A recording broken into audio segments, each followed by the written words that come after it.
You know,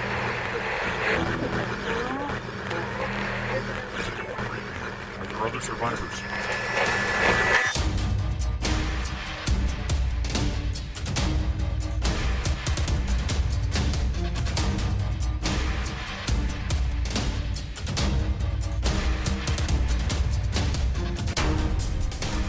Hey everybody, welcome to Atheist Impact episode 6 now. I'm your host, Spencer, and for the next hour I am going to try to keep things on task and talk about a couple of different subjects that have come up over the course of the past 2 weeks that have been halfway decently important to me over the course of the past 2 weeks, and something that a couple of subjects that I've really needed to talk about, wanted to talk about.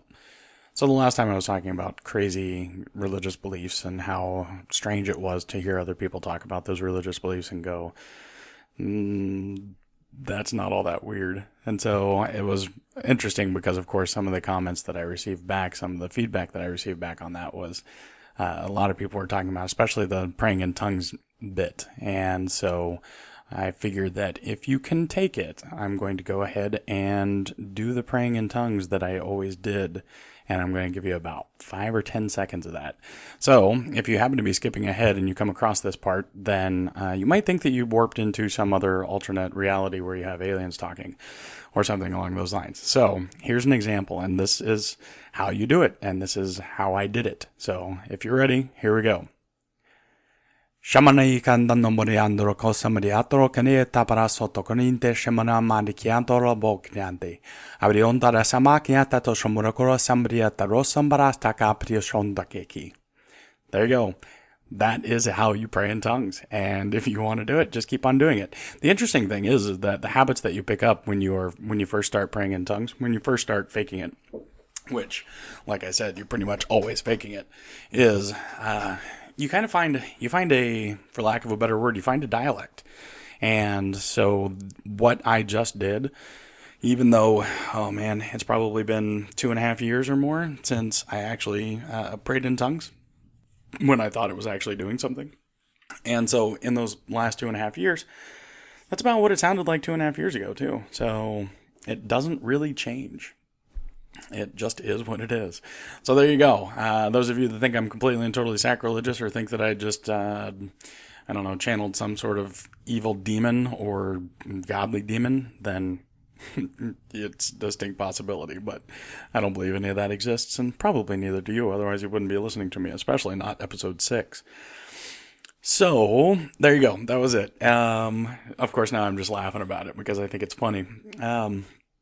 It was also actually a little bit harder to do, and I think it was a little bit harder to do because, well, who the hell goes on to an atheist podcast and prays in tongues? Whatever. Maybe that's a first. I like to be groundbreaking, even though I'm late to the party almost every single time, which is a great comment to lead me into one of the topics that I wanted to talk about.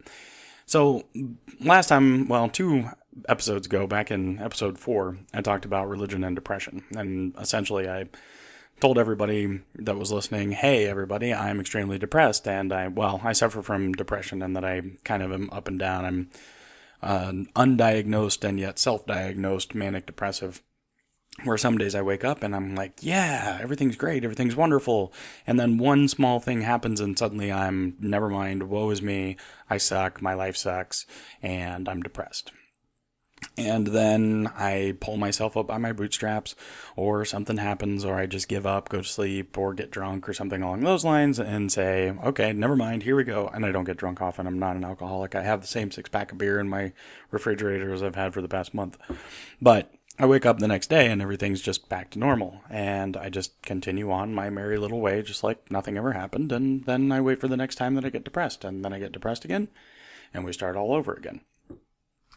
And while I'm sure that I mentioned it a couple of times, I haven't gone back and listened to it, but I'm sure that I mentioned a couple of times that part of the problem is the fact that I have extremely low self-esteem, and I have very low self-confidence, and I have very low feelings of self-worth. if I were to put it all together, I would say that, 97 cents if you took all the elements in a human body and you broke it down and you said, how much is the human body actually worth? It's something like 98 cents. So when I look at it, I go, no, I even fall short on that. And if you took my body, then you'd find, because of all of the negativity that I have towards myself, that I'm actually worth more, 62 cents. Or at least, even if I'm worth more than that, I'm not worth 98 cents, maybe 92 cents. I always find myself lacking when I judge myself. And mostly that's because I judge myself. And I know that one of the reasons I do that is because I judge other people. And it's not something that I'm proud of. It's just something that I notice that I do. And it's kind of, I'm not going to say prejudice, because the word prejudice, while it does just mean prejudge, it also has a lot of higher negative connotations to it. So I don't consider myself prejudiced towards people, but I do prejudge. I look at people and I come up with my conclusions. It's kind of like Matt Dillahunty saying that we live our lives off of induction and inference.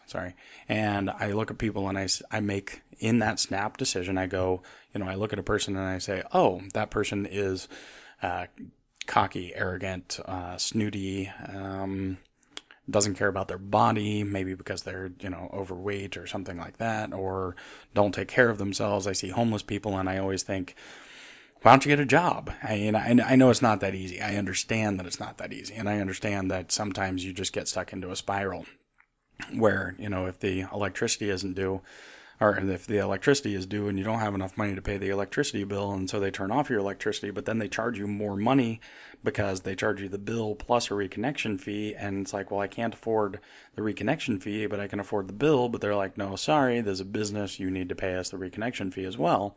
And so they say, well, I can't pay the electricity because you can't pay the electricity. Now you can't cook any of the food that you have in your refrigerator. Now all the food in your refrigerator is going bad. And so I know there's a term for it, and I'm not really sure what the term is, but essentially you get to a point where everything just snowballs. I mean, and when your food spoils, you have to go and buy new food, or you have to buy more expensive fast food or something like that. And so you can't cook for yourself. And, you basically get to the point where you just cannot dig yourself out of the hole. So I understand that happens to people, but my initial snap judgment is, hey bum, get a job. And, I try not to do that. I try not to have that reaction, especially if I'm putting on my bum clothes, like, not that I own a set of bum clothes, but if I'm putting on especially when I was back in Ohio, I would put on the jeans that had the holes in the jeans, or the holes in the knees.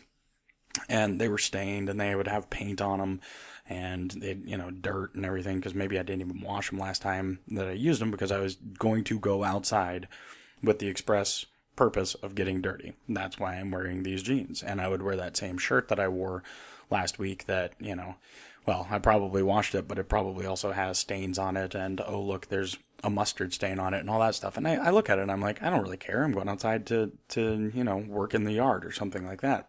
And then I jump into, say, my dad's old truck and drive into town to go to the gas station or go to the grocery store or something like that.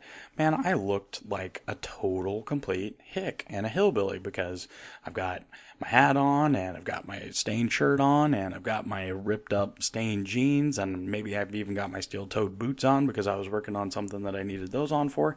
I mean, when you look at me, when I'm driving into town on that day, you're going, oh, damn, dude's a hillbilly. And then when you see me dressed up in a suit, you're like, whoa, okay, never mind. Or if you see me on a normal day-to-day basis, then you're like, okay, he looks like just a normal person.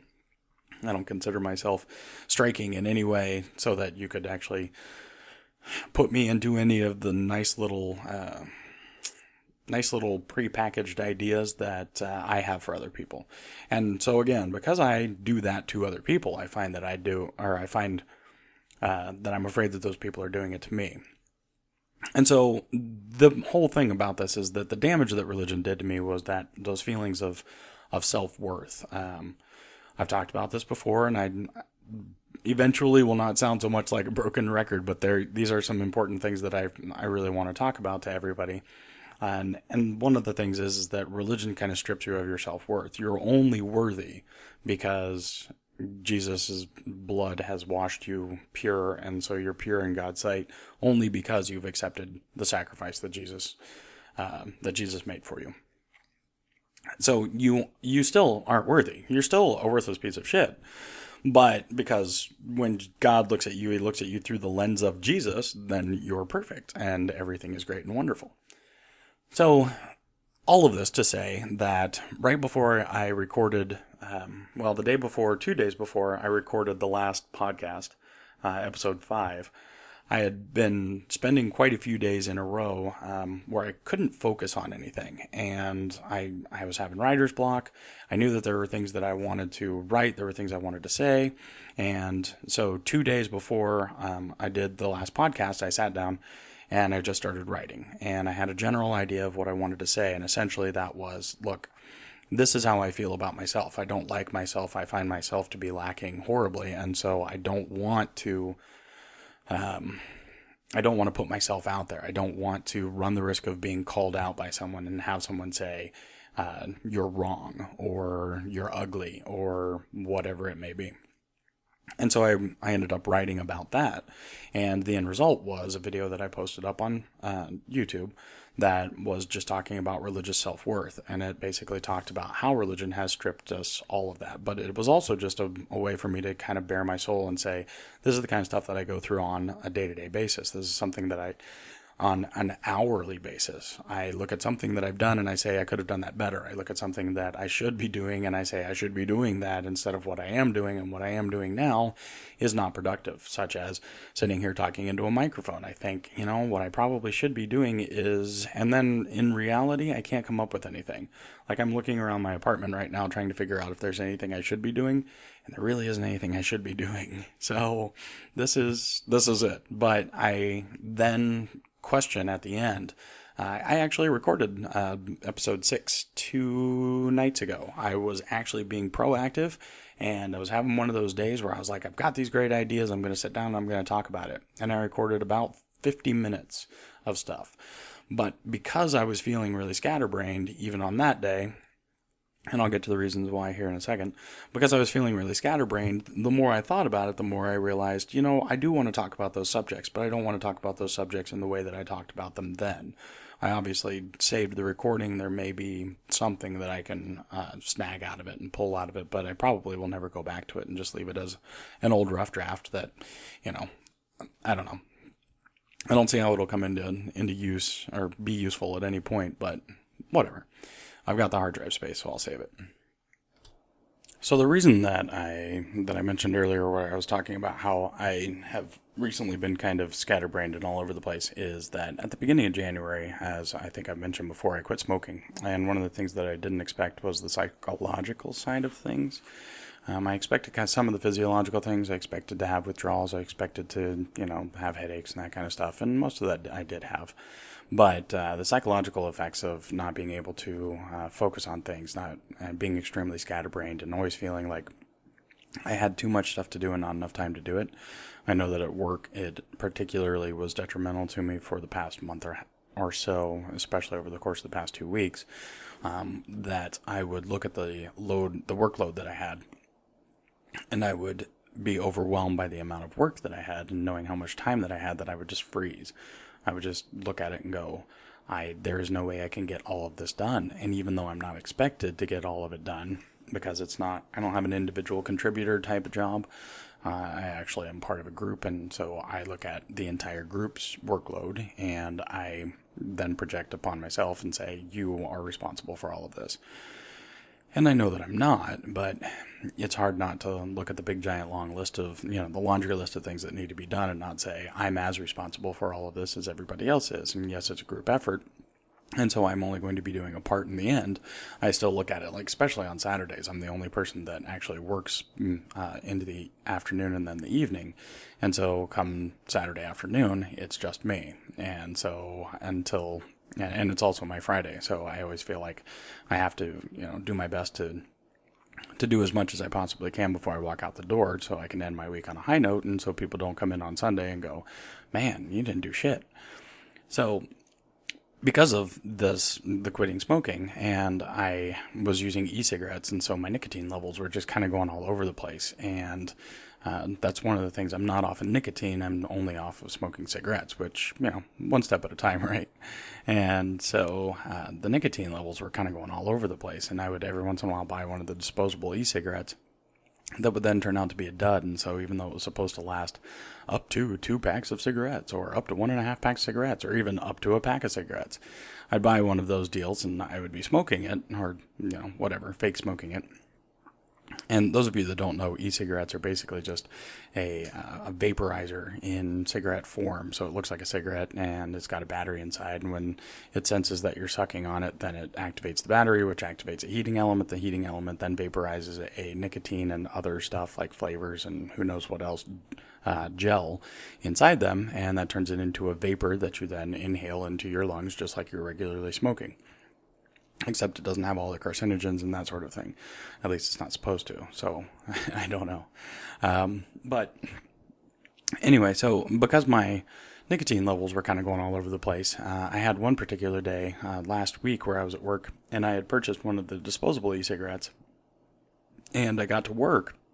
I had purchased it the night before. I had smoked some of it smoked on it the night before, and then I got to work, and about halfway through the day, I realized, oh my God, this one's a dud.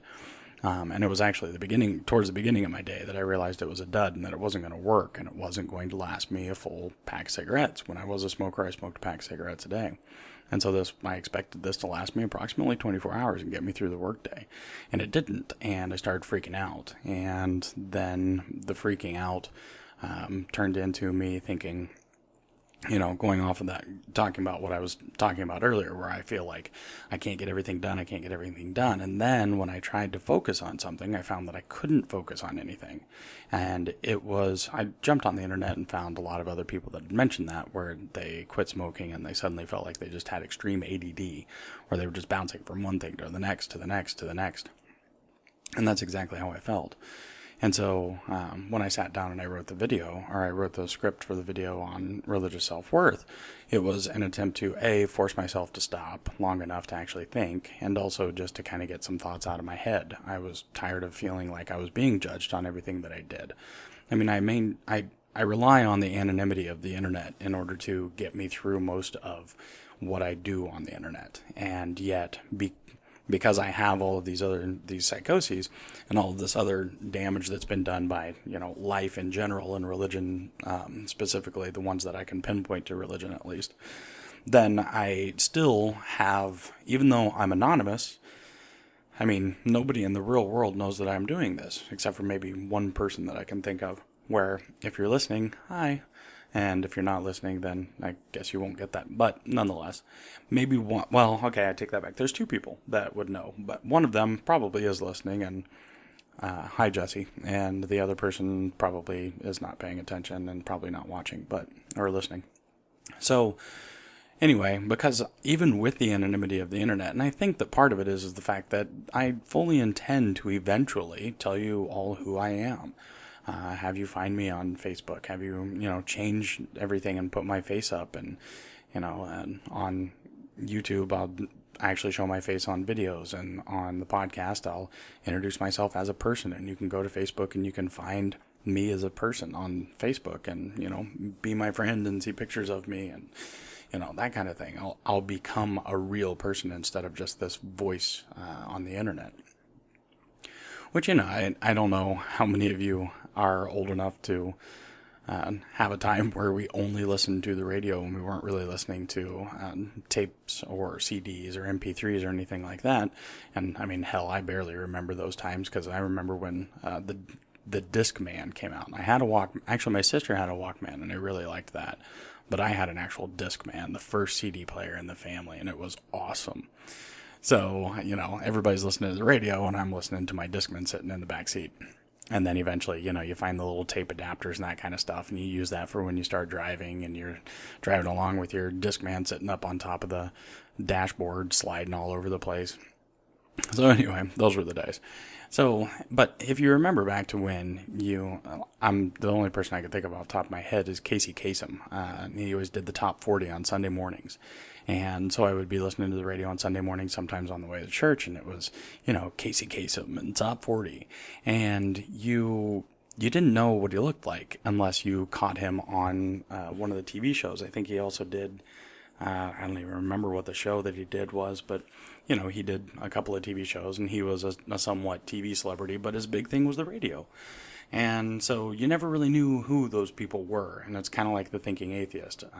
The Thinking Atheist, unless you watch it all on YouTube and that's the thing, unless you go and find the Thinking Atheist on YouTube or on thethinkingatheist.com or .org, I'm not sure what their website is, then you don't know. He talks, and he says, hey, my name's Seth Andrews, and you know that it's Seth, and you can go and find him, but you could also just listen to the podcast and never know anything more than his name. He's just this ethereal, not ethereal, but he's just this voice on the radio. He's this voice on the internet.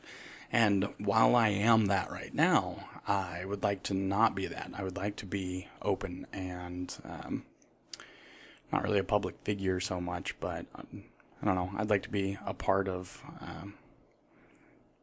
moving the discussion forward on a national scale. And I've said that before. I have delusions of grandeur, and if only some of them come true, I'm completely and totally fine with that. But along with that is I'm going to have to get over a lot of things. One of those things is just fear of being judged all the time and fear of public speaking and that kind of thing. And that's why I do a lot of this also, is because number one, I'm honing my skills, and number two, it's me being open and honest with people that I know are going to give me feedback and people that are going to talk to me. And also people that actually find some level of comfort in knowing that they're not alone out there. And I think that that's probably more than anything my number one motivator. Is to let everybody know that there are a lot of normal people out there that lead semi-normal lives, and it appears that on the surface everything is fine. And most of the people at work haven't noticed anything different about me. Most of the people at work don't notice a difference between who I am now, because I left my job when I went back to Ohio 3 years ago, and now that I'm back, they don't know. They don't notice that there was a change. They don't notice that I am now an atheist. And a lot of it is because of the fact that I wasn't really I wasn't devout by any means. And I wasn't really a practicing Christian when I was here before. But that's part of my point on the whole, and it's not really a point, it's just an observation. And that is that I didn't change who I was when I became an atheist. Or when I shed my belief and went back to being an atheist. I remained the same person, but a lot of the ways that I think, stayed the same, and so I'm still trying to rewire a lot of how I think. And in telling my story and in being honest and open with all of you and everyone that I've talked to over the course of the past going on 3 years, is that right? No, we're just going on 2 years. 2 years of being an atheist. All of those people that I've talked to, all of it has been me trying very hard to get over some of the things that I've been living with for years and years. And I'm kind of tired of living in the shadows. And so one of the other things is finding the motivation to continue doing the podcast and doing the videos and the videos on YouTube. I know I've mentioned that I wasn't going to bring YouTube into this very much, and I'm not really, but having told a lot of my story on YouTube, and maybe someday I'll read the scripts into a podcast for those of you that don't ever go over to YouTube. But being able to tell my story and being able to be open and honest with the way that my life has remembered is that reminds me of a great line from the beginning of the Great Expectations remake with Ethan Hawke and Gwyneth Paltrow, where the beginning of it is this: I'm going to tell the story the way that I remember it, not necessarily the way that it happened. And that's so true because so many of us do tell our stories that way. I tell my story the way that I remember it happening, not so much the way that it did happen. And that's not to say that I lie, and it's not to say that I don't sometimes have to look up and go, okay, where was I in 1992? I'm not going to say that I was in Zimbabwe because I don't remember being in Zimbabwe, but it's actually important for historical purposes and for just accuracy's sake. So accuracy is great to a point, but a lot of the emotions and things, it's really hard to relive emotions. So when you're reliving memories, you can't relive the emotional side of those memories quite as well. And since you can't, then a lot of it is lost. And so it's kind of a lost in translation and remembrance kind of situation. But anyway, I kind of forgot what I was talking about, and I really want to pause right now and go back and figure out what I was talking about, but instead I'm just going to plod on ahead. Oh yeah, I remembered. So my motivator is knowing that there are people out there that are of the same mindset. They live normal lives, and they sometimes have to go to bed with I always talk about the demons and the problems of your life, or the things that you're left with when you lay your head down on your pillow to go to bed. It's just you and those things, you and those demons, you and those skeletons, for lack of better terms and better words, because I don't have any new replacements for those anytime or anymore, or yet. Yeah, that's what I'm going for. Okay, but anyway, so because my motivation is to let everybody know that there are more people out there and that there are more people that have gone through a lot of things. I get a lot of people that throw things at me, not in a negative way, but they'll throw like a video and they'll say, hey, check out this Jesus Camp video because this is what your story sounds like. And granted, I haven't watched all of Jesus Camp because I refuse to watch all of Jesus Camp because I have a feeling that I would start punching holes in the wall. Or I would call up my sister and tell her I was driving down to Oklahoma to pick up all of my nieces and nephew, because there's no way in the world I'm ever going to let her do anything like that to them, even though I have the fear that she might be doing something similar. But anyway, I don't know. I have conversations with my other sister. I have two older sisters, and the oldest one is halfway decently level-headed, and the one in between us is kind of crazy. So I have conversations with my older sister about the crazy one, and we both just kind of, what is wrong with her? She's gone sideways. So anyway, even my oldest sister thinks that my younger sister is crazy for a lot of different reasons. I remember when we were in Florida 2 years ago, that my older sister actually accepts, to a degree, intelligent design. And so to me, that's a big, giant step forward for everything that we were ever taught. She believes in an old earth. She believes that basically God kicked it all into gear and set it all up so that it would happen the way that it happened. Didn't feel like arguing the point with her at the time. I actually wasn't even an atheist yet. I had almost become an atheist. I think it was about a week later after I got back from Florida that I actually became, like, made my decision and said, this is where I am and this is what I believe and this is what I don't believe. But anyway, and she was the older sister was talking about how the middle sister was crazy because she still believes in a young earth, and my sister's going, this is just nuts. There's this stupid thing, I can't remember what it was. Oh, it was I don't want to say it was a podcast. It was one of those recording. Oh damn it! One of the main motivators for me ever even starting any of this, what I'll call atheist activism, was because of this stupid story. I don't know, those of you that Kids Praise. Kids Praise back in the 80s was a story. Like we had records and we had tapes of the Kids Praise, 1, 2, 3, 4, 82, 99.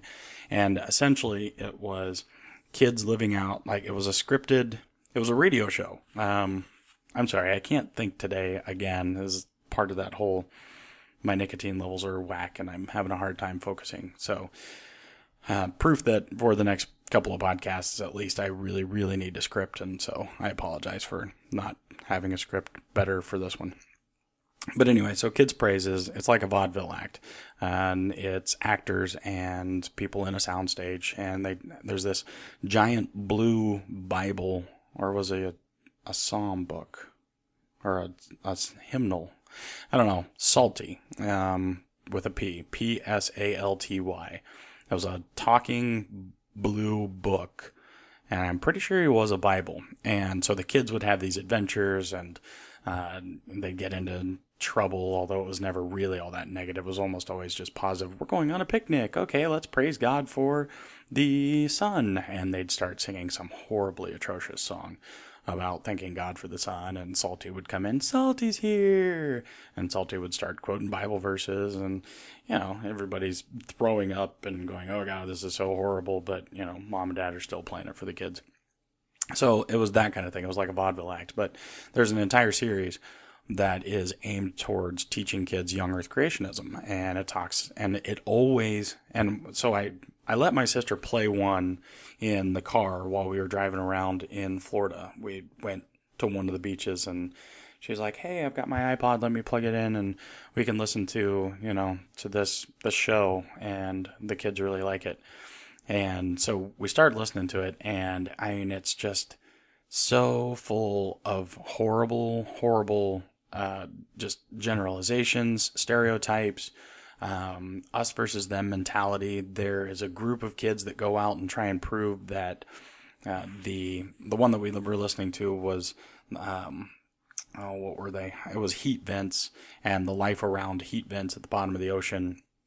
And so they were talking about how God's wonderful creation and how, whatever, but because of these heat vents and the life around the heat vents, where the scientists say it's possible that life may have formed, not the scientists, the evolutionists. It wasn't scientists, and it wasn't, this is backed up by scientific fact or scientific theory. It was the evolutionists say that, the earth is 4.5 billion years old, which of course evolutionists don't say shit about the age of the earth. But, to the Christian crowd, they're like, yeah, those evolutionists, they're evil. They're teaching our kids that the world's 4.5 billion years old, like they were there when it was created.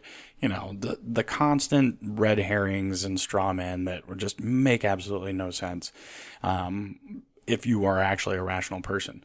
And so we're listening to this thing, and of course the evolutionists are evil. I mean, they're everything they do, it's underhanded. It's, they try and sink the creationists' boat, and the creationists are, oh no, our boat has a hole in it. That's so horrible. And we need to pray to God to help us in this situation. Oh, look, here comes, ship pilot Bill. And ship pilot Bill says, kids, can I help you get where you need to go? And the kids go, yay, God sent you. Let's go, Pilot Bill. And so then they're able to show up, and then the evil evolutionists are already out there. And how did those kids get here? Seriously, it's horrible. Absolutely horrible. What I have just kind of somewhat reacted over the course of the past minute or so is better than the crappy acting and the just horrid atrociousness of this series. So anyway, I'm listening to the series, and it's driving me nuts. At this point, I've already been reading up on the internet and watching videos, YouTube videos about creationism versus evolution and age of the earth and everything. I'm already starting my process, and I'm thinking, this is just crazy. And I had accepted evolution and accepted that the world was 4.5 billion years old and that the universe was 13.5 billion years old. I had accepted that for 10 years. I mean, into my early 20s, I knew that evolution was true. And I knew that the age of the universe was much more than 6,000 to 10,000 years. I hadn't been a young earth creationist in forever. Although it was really kind of hard to rectify some of the things. Rectify? I don't know. Justify? Whatever. It was really hard for me to have stories like Noah's Ark, which I didn't believe, but I did believe. It was kind of, I guess Noah's Ark had to have happened, but I have a feeling that it probably wasn't exactly the way that the Bible says that it was. And since, I now know that there are flood myths all over the place, that, it could have just been a localized flood. It could have been a true story in the sense that there was a flood and there was some dude named Noah. And that dude named Noah may have, thrown all of his livestock and everything onto a boat and survived the flood. And, but, you don't you don't spend a whole lot of time trying to justify it when you're not ready to completely throw it out. Because if you throw out Noah's Ark, then you threw out, well, you kind of throw out, if you throw out any part of the Bible, you've kind of thrown out all of it. And so essentially I kind of already had, I had pretty much assumed, I think I had reached the point in my life, and this was probably my mid-20s that I had reached this point, although I'm not exactly sure, but where the Old Testament was a story of myths, or a book of myths. It was just shit that happened to some people that got mythologized. And because they got mythologized, and it's so awesome that I get to use that word again, because I thought I made it up and I didn't make it up. But anyway, mythologized. And so they got mythologized into these great, wonderful epics that actually didn't have anything to do with anything. And, well, I mean, there's no evidence. I have read, and I have not studied intensely, but I've read that there's absolutely no evidence that the Jews were ever held in captivity in Egypt.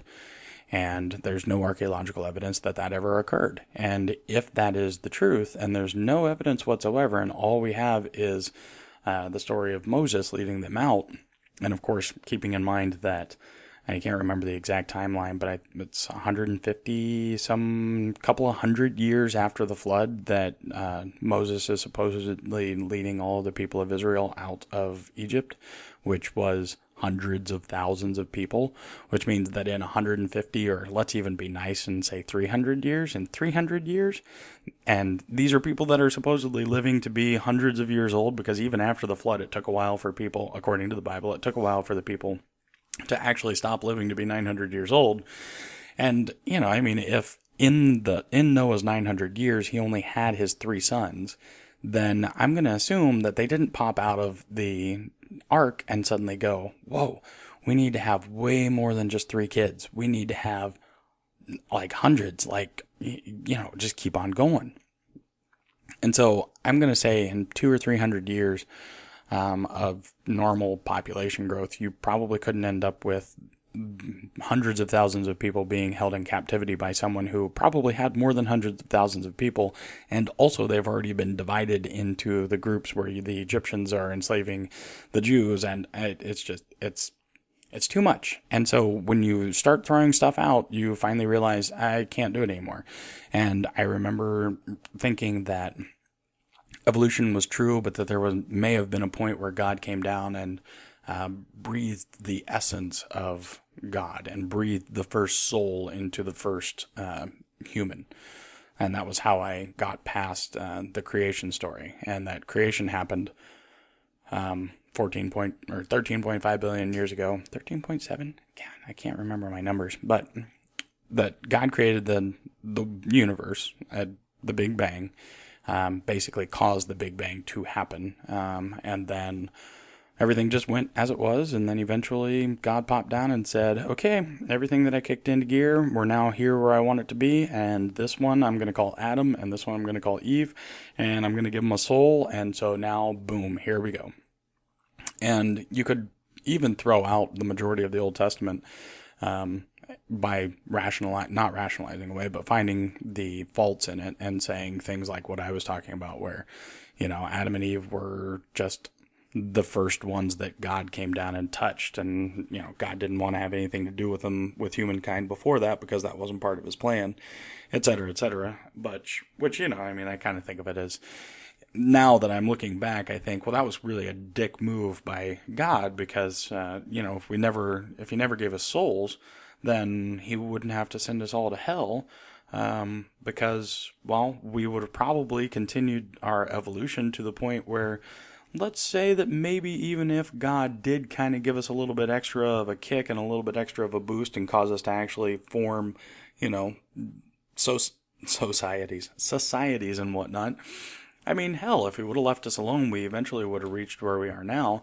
And without God and without his influence on things, we might not have had religion, which means that although there are some benefits in the past that religion brought about, and I'm not going to be positive on all of the particulars of this, but essentially the Protestant Reformation did actually do a lot for transferring funds, transferring money out of the Catholic Church's hands and into the hands of basically not just other religious leaders, but back into the hands of the kings and the leaders and that sort of thing, so that that money could then be handed out to other people, which then became, I don't want to say an early form of capitalism, but essentially, you started to loan money to people, and it's like, oh, that was what it was, because the Catholics always talked about how the money changers and how,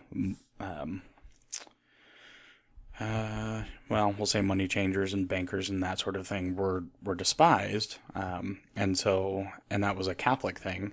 This is me going off of memory, so don't quote me on this. Although you can quote me on this if you want to, but if you're going to quote me on it, just make sure you're quoting me so that you can correct me.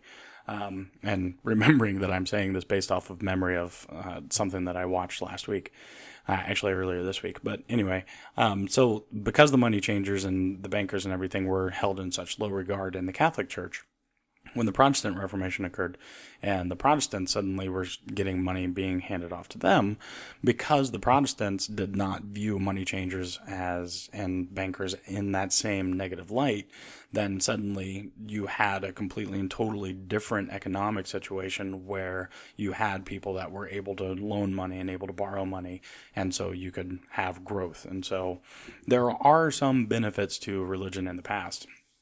Unfortunately, a lot of those benefits were mostly for the in-group and not for the out-group, and which I know I'm running off on tangents here, but that's one of the things that there was a question that I remember hearing somebody ask that had to do with why are there so many believers? Why is it evolutionarily beneficial to believe in the supernatural and to believe in God? And the answer to a degree is yes. At least there was, because those people that were in charge and the people that were, all you have to do is go back to the Inquisition. And if you look at the Inquisition, you can see that evolutionarily speaking, it benefited you to believe in the supernatural. It benefited you to believe in a particular set of supernatural. And so that continues along the lines. And so the people that are susceptible to believing in religion and believing in supernatural are going to be able to proliferate, because the people that don't believe are killed. And so they can't, the people that are just, we're going to say, biologically disposed to not believe in bullshit are being killed off. And it's kind of been that way, and it is still that way in some places. Africa, where they still burn children and women as witches, and they kill people for being homosexual, and they kill other people for thinking that, it's not just Africa, but I'm just thinking of those few videos and reports that I've heard recently about people, burning children because they believed that the children were witches. And it's sickening and sad that there are people that would do that. But again, biologically speaking, or evolutionarily speaking, it does benefit those that believe, and it does benefit, and it does continue to propagate that view. Makes me want to read the Selfish Gene, Richard Dawkins. I have never read that, but I have a feeling that's similar along those same lines, self-preservation, that sort of thing. And so self-preservation says that you believe when everyone else around you believes, because if you don't, then you stand out. And if you stand out, then you run the risk of being discriminated against. And so some of the things that you would have the ability to do and the ability to, those opportunities that would come your way, are actually removed from you because you are ostracized. So anyway, I don't know what the point of that was either, but the two things that I really wanted to talk about today, that now I'm 40 some minutes into the podcast, and so I'm just going to hit on these lightly because I think that they actually deserve a lot of research. And they also deserve me learning more about what I'm talking about. But it's something that's been on my mind over the course of the past week. I saw a video and I read some comments by a particular person that mentioned that he found it humorous and also somewhat ludicrous that people would take pride in being an atheist. And his argument was essentially that you are being proud of not accomplishing anything, because being an atheist is not believing in God. So if you're proud of not believing in God, then you're being proud of not doing anything because you don't believe. Now, other than that being, in my opinion, an extremely, I don't know if pedantic's the right word, but definitely a play with semantics in the sense that you're taking the use of specific words and saying, you not believing in God means that you're not doing anything, and therefore being proud of not believing in God means that you're proud of not doing anything. And first of all, I think that's just stupid. That's ridiculous. Sure, it would be, it by definition, that's an accurate statement. You are proud of not doing anything. But what I think that most of the people that talk about being proud of being an atheist are actually talking about, first of all, one of the things that I did do was I tried to look up some information on pride, because it's actually a very strange psychological, it's something that's extremely hard to study psychologically speaking. And that's actually all of the studies that I could find information on said this is a really hard thing to talk about, because when you try to, it's almost like quantum mechanics in this sense, where it's like if you try to study people and their pride in a control type situation, they don't react the way that they should. They're not acting the way that they would if they weren't being watched, because humility is something that we generally tend to have when we're around other people, and especially when we're trying to be on our best behavior. When you're trying to be on your best behavior, you're not an arrogant asshole. You're a humble member of the group or member of society, and it's just like, I'm just a normal person, I'm just here. I mean, we do know those people that are arrogant, and that's where the difference is also, is that there's pride and there's arrogance. And one of the things that I first read about it was that the Greeks even looked at it and said, we kind of got two different things here. We've got pride, which is being proud, and then we've got hubris, which is being arrogant and illogically proud. And so pride is essentially the logical, it's the logical reaction to your accomplishments. You can hear me click around a little bit because I want to read this. Essentially, some of the things that I read, one of the things was from Aristotle. Aristotle says, pride then seems to be a sort of crown of the virtues, for it makes them greater, and it is not found without them. So you have these other virtues, you have these other things that pride builds upon. Pride is only after other things, after accomplishments. So it's the virtue of respecting yourself, and it's I'm still reading a little bit from an article here, so don't think I'm coming up all this on my own, but it's the human need to think highly of oneself, and without it, one would have no reason to trust one's ability to live. One would have no reason to accept that one's life is worthy of living. So that's where, and then I'll read this next part too. Pride is often confused with arrogance. Both do evaluate oneself highly, but the difference is that pride is a rational evaluation of oneself, whereas arrogance is not. Pride requires one to think highly of one's accomplishments and their abilities. So real pride, having pride in yourself and being a proud person, or in this case, being a proud atheist, or being proud of being an atheist, in my opinion, and in Aristotle's opinion too, and not an argument from authority, just there's a difference in pride and arrogance. If I was arrogant of my atheism, that would be one thing. But I'm not arrogant of my atheism, because that just doesn't make any sense. That, I agree, it doesn't make sense. But for me to be proud of my atheism, and for me to have atheistic pride, it's me saying that I've reached a rational conclusion, and that conclusion is atheism. And the things that were necessary for me to accomplish, and the things that were necessary for me to overcome in order to reach my atheism, are something that I am proud of. When you have spent your entire life being brainwashed by religion, and you were introduced as a very young child into the world of religion and into the belief in the supernatural, you have a really hard time getting out of that. And some of the damage that's been done, like I've said, I'm 35 years old and I still suffer from some of the damage that was done to me when I was a child and a teenager in the name of religion. And then later on, I had to accept responsibility, and I do accept responsibility for many of the reasons, or many of the things that I have, quote, wrong, unquote, with me.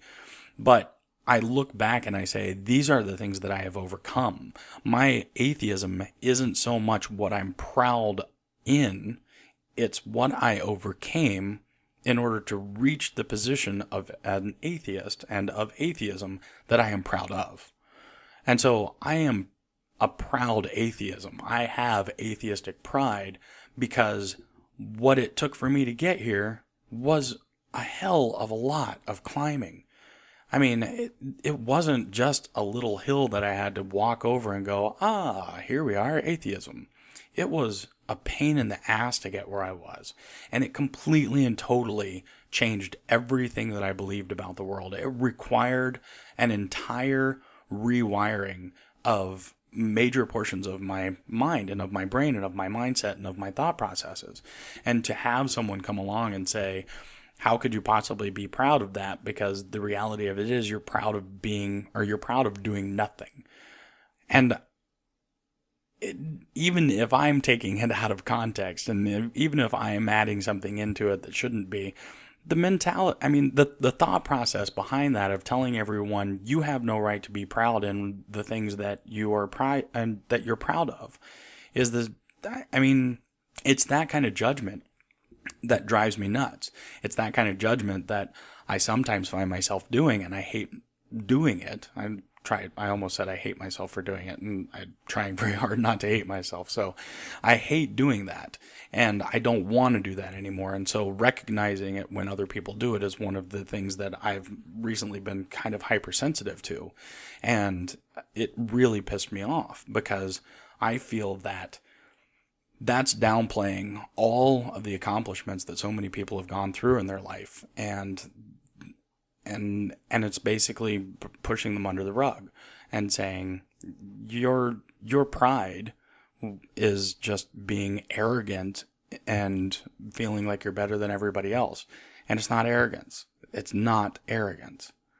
It's a rational evaluation of oneself. I look at myself and I see my stances and I say, I am an atheist, and I am proud of it, because by saying that I am an atheist, I am summing up everything that I went through in order to reach this point. And what I went through to reach this point was a very difficult and very long and arduous road. So, is it arduous or arduous? Yeah, whatever. So, I'm starting to wind down, and I'm not going to have a chance to talk about the other side of this, or the other side of this coin, and there's plenty more to talk about on atheistic pride and just pride in general. And so I'm going to do a lot more reading, and it's going to be very philosophical. So if you don't like philosophy, I'll try and title that, the one that I talk about, Atheist Pride. I'll try and title that one appropriately so that you don't get stuck in a giant philosophical mess. But since I like to go off on tangents, chances are it's not going to be all about that. So just like this one, I'm hoping that everyone listened all the way through to the end here, because the main point that I actually wanted to talk about on this podcast, and the main reason that I sat down 2 nights ago or 3 nights ago, whenever it was, and recorded the whole podcast and then said, the main reason that I did that was because I really wanted to talk about atheistic pride and the other part of it, which is positive activism and positive atheism. I know that anyone that ever listens to the Atheist Experience has heard the host always say, Atheist Experience is brought to you by the atheist community of Austin, and we promote where we promote positive atheism and the separation of church and state. And nobody really bats an eye at it and goes, positive atheism? What the hell are you talking about? You're talking about that atheism plus bullshit?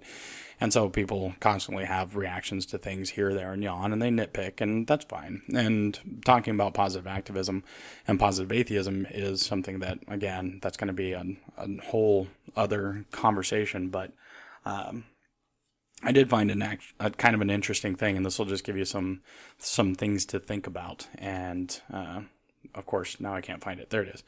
So positive positive activism. And so this is the thing: is there an atheist movement, and is the atheist movement, does it have anything that we can put together with? I mean, not can we put it together with, but can we compare it to anything else?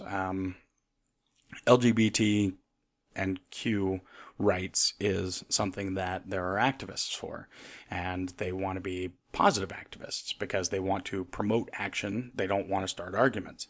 They want to promote accountability, and they want to have results. They want to promote community involvement so that they're generally accepted within the community as just another person, because that's exactly what they are, is just another person. But everyone judges them, and so they're trying to change things in a positive light. And I think that there are obviously going to be some groups over here that are saying we need to demand our rights, and to hell with everybody else, and if it pisses them off, we'll fuck them because whatever.